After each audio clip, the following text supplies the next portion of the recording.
Hello, I'm James Dawson, consultant anaesthetist in the Trust, and I'm the lead for mandatory training for permanent medical staff. You'll meet lots of people who get SPA time for weird job titles. I actually only get an hour a week for this, although it takes a lot more of my time. Um, so the purpose of mandatory training is to keep patients safe, colleagues and ourselves also safe and free from harm.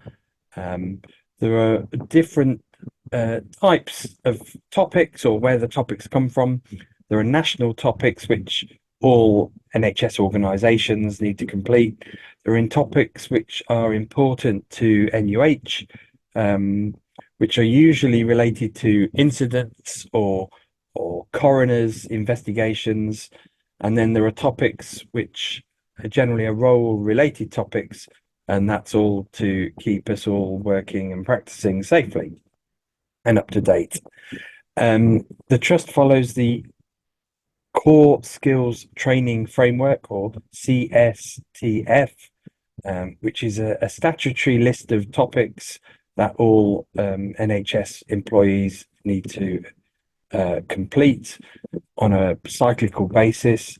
And the 11 topics in this are conflict resolution, equality, diversity, and human rights, fire safety, health, safety, and welfare, infection prevention and control, information governance and data security, moving and handling, preventing radicalization, resuscitation, and then safeguarding adults and children. And depending on what your role is, you may only have to do, say, level one infection prevention and control. Um, if you are predominantly office based and never see patients, or lab based, but you may need level two if you are sticking needles and things into patients. In addition to those topics, NUH also requires, or rather, NUH staff are required to do counter-terrorism, dementia awareness, an introduction to patient safety, and SWAN end-of-life care.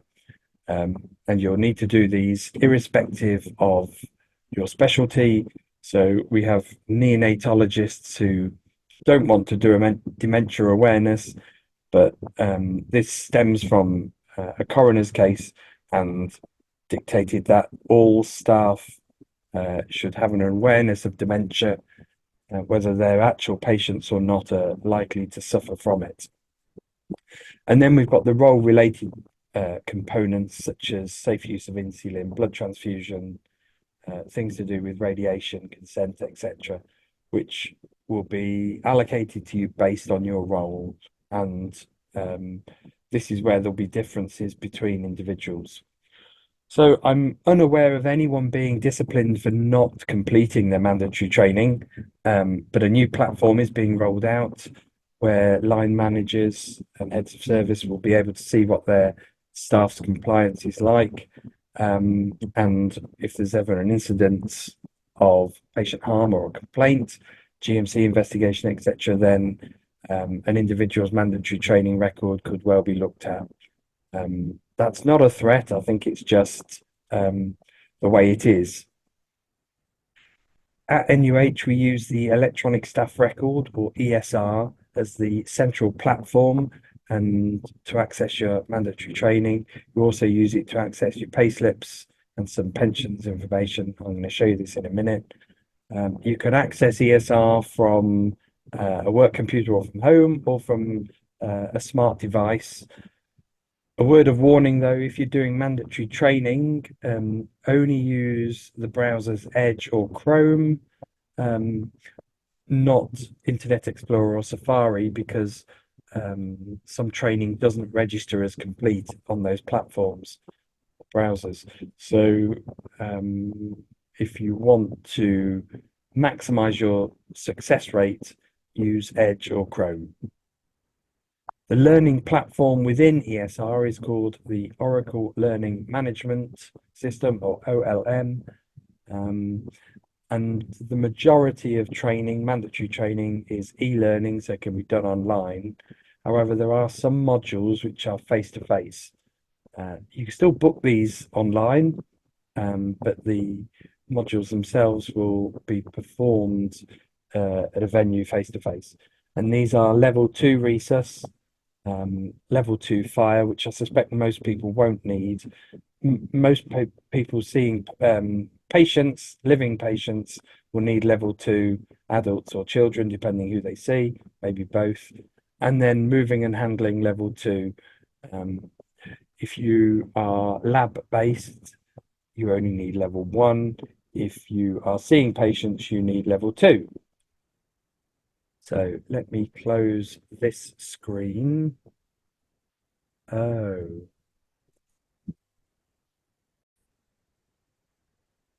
Right, those O's were unfounded because I thought I hadn't recorded anything, but I had. So if you just in Google just type NHS ESR, it's usually the first thing which comes up. And your username is usually a 164, and then mine is J Dawson and a number.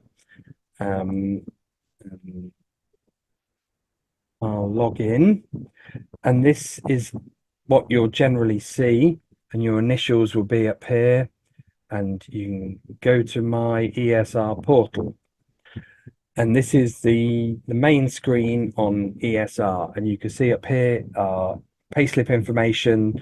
So you can view your payslips or your P60s, and you can turn on whether you want to be emailed about payslips or go paperless. And there's some, if you scroll down, there's a bit about your total rewards statement, which comes out in, I'm not meant to be talking about pensions. I'll shut up about pensions. Each of these white boxes are different portlets into different things, and you can put your equality and diversity and emergency contact and that sort of information in here. But this one called My Compliance is the one we're interested in for mandatory training. And it says I'm 100% compliant. It's not because I'm goody two shoes. It's just because I show so many people what to do that I end up being 100% compliant. If you click the down blue arrow, a list will appear here. And if there's more pages, there'll be different numbers. I've just got one. And what the colors mean are, if something is orange, the status here, that means these modules are going to expire in the next sometime in the next 90 days. So they're currently in date, but they are going to go out of date at some point. Items that are red are currently out of date and need updating. So I haven't rehearsed this. So click the item you want to complete and click play. And then it opens up a new screen, a new tab in your browser. And generally there's the name of the module you've picked here, and then there'll be one bullet point below, which is a video. And then the second bullet point below is usually a quiz. Not all modules have a quiz. And so with 164 modules, you have to watch all of the video. You can't skip through. The system knows, so you just have to watch it. Some of them you can increase the speed. Let's see if we can increase the speed for this one. I don't think we can. No. Hello. Oh, maybe we could. So you just need to get to the end of the video, and then go down to the quiz, and that circle will go fully blacked out. See, it's half a circle at the moment, saying I've started but not completed. So once you watch that whole video, that will go black.